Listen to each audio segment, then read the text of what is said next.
Hi Sagittarius, mid-June 2026, mid-month na tayo ng Hunyo. Ito na po ang inyong reading. Kuha tayo ng ilang guidance, advice, messages para sa inyo. Mensaheng gabay lamang po, Sagittarius. Kamusta? Anong asahan niyo ngayong mid-month? Any message? So, Sagittarius. The Star.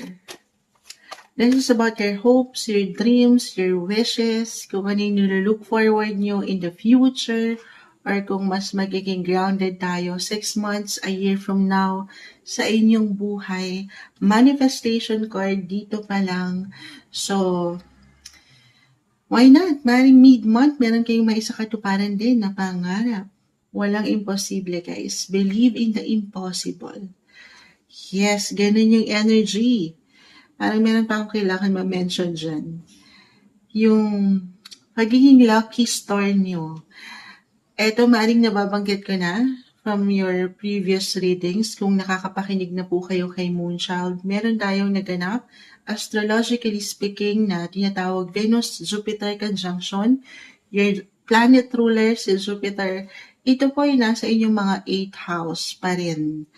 And si Venus is the planet of beauty, money, love, attraction. Jupiter as ito yung natural planet ruler nyo, as I've mentioned.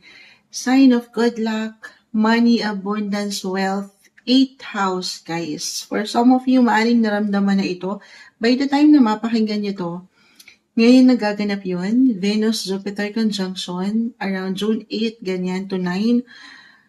At 8th house, napakalawak, guys. Ito, hindi nyo na kailangan masyadong laliman or pakaintindihin, pero maaring dito palang ma-mention na natin. Kung aking i-apply with the star, na yung pagiging lucky nyo.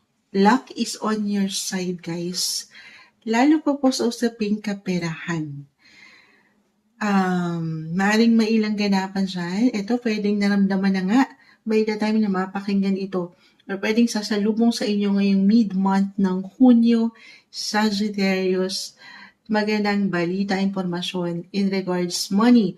It could be a commission, a bonus, or anything related po. Ang lawak ni 8th house, sumasakay ng ilang ingay pagdating sa bangko, pagdating sa mga credits nyo, maganda po yung flow or talagang may something paregalo ang gobyerno. Diyan din po pumapasok yun. Guys, yung ilang bonus, baka out of the blue meron. May ilang magagandang opportunity, may swerte kayo, guys. Hindi sa hinihikayat ko kayo, pero si 8th house po, connected yan kasi to other people's money. May kaugnayan din sa mga pag-games. Ayan, hindi kailangan agad-agad, ay tataya na kayo. Pero merong possibility, win-win situation yung nakikita ko dito, guys. Maaaring maging winner kayo sa mga paraffol, lucky star, guys. Magiging lucky kayo ngayon. I-claim ba natin yan? Yes naman. Maganda yung possibility when it comes to your money sector. Lalo kung meron talaga kayong hinihintay na kabayaran. Connected din po yan sa mga loans. If ever, credit cards, as I've mentioned. So, reversal naman yung energy natin every time. Pwede itong higit na mag-apply sa'yo or sa ilang tao sa paligid. I mean, halimbawa, meron kayong pagkakautang or silang may pagkakautang, pagkukulang this time. Mapapaangat ang kaliwanagan at mababayaran, magagampanan. So, dyan pa lang, ang daming sinabi ni Moonchild. Luck is on your side. Sagittarius, any guidance pa po? Mid-June 2026, anong kailangan marinig ng mga taong ito? Any message? 7 of Cups, the Justice card, the Hermit, at pa tayo. So, major arcana yung bumabagsak. Ang daming maring ngayon palang inihahain na sa inyo ng taas, kita nyo. Medyo pag nag-reverse si 7 of Cups, overwhelming na or even confusing yung mga bagay. Pero positibo to, i-claim natin. Magaganda. Pero isa-isa lang po ha. Yes to opportunity, pero mag-yes ka rin sa iyong sarili Nandito pa rin tayo, Gemini season. In every Gemini season, nag-highlight ang inyong mga 7th house of relationship, the Justice card, and si Mari. Marahil kailangan tumabanggit ito. Si Mars, planet of energy, action, ay nasa inyong mga 6th house naman, or of routine, your service, yung pang-araw-araw na buhay nyo sa trabaho. At kalusugan na sektor din po yan. So, napakalawak guys ha. Balance is the key. Alam ko madaling sabihin ito, pero hindi madali since hindi naman tayo perfect. Wala namang perfect.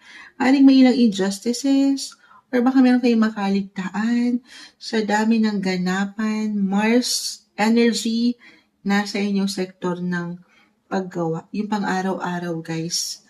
Maring patuloy na pagiging busy and productive ang maramdaman nyo, or ngayon pa lang kinakaharap na. So, sa paggamit ng enerhiya, syempre, napakahalaga na papakiramdaman din ang sarili kung kaya pa. Yes to opportunity as I've mentioned ha. Pero mag-yes ka sa sarili rin. Huwag pababayaan ang kalusugan.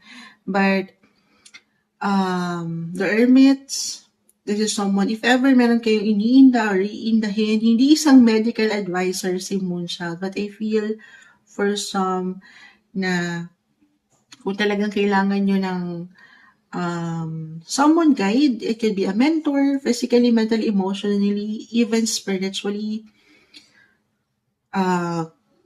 Kumbaga kailangan nyo ng mapagsasabihan or mahinga ng opinion, pagpapayo, kahit financially, tayo ay general message. Since nagbibigay din pa rin ng finances, consult someone professional or someone alam nyo kahit sa simpleng opinion as I've mentioned or payo ay mabibigyan kayo ng liwanag.